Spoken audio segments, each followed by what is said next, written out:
We need to remember that the enemy doesn't want anything that will bring men to Christ, because your purpose ultimately is supposed to lead men to Christ. So whatever you do, you're supposed to showcase God's glory, right? Because that's what Joseph was supposed to do. Was supposed to showcase the sovereignty of God, you know. Um, and so he finds himself in the situation again. And if I'm putting myself in Joseph's shoes, so I'll be asking God, but God, what are you saying? How can I be, the one that's supposed to rule, and here am I'm in jail? How is that ever supposed to happen? Most of the times when we see setback, we begin to ask, begin to question God, and we begin to see that dream, what God told us, if it's really a possibility.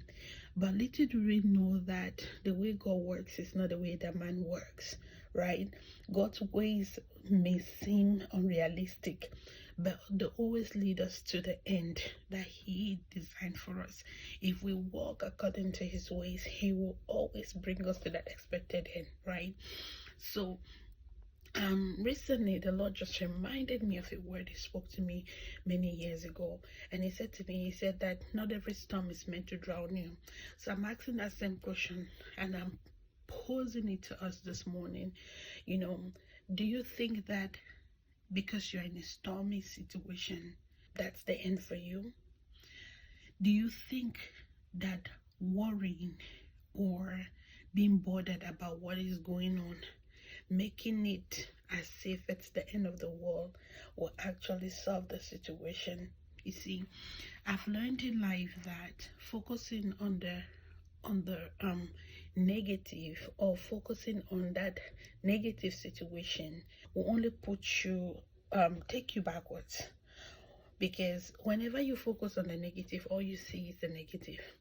But when you begin to see that what God said, it's definitely possible. When you begin to see that that word that God told you, in this case, the case of Joseph, that he was going to rule, he was going to be this influential person in life, right? Focusing on that, you only see that possibility. So I'm encouraging you today, stop focusing on the negative. Focus on that positive situation. Focus on that which God has said. What is the word that God has given you? Hold on that word. Hold on it. And I tell you, it will surely come to pass.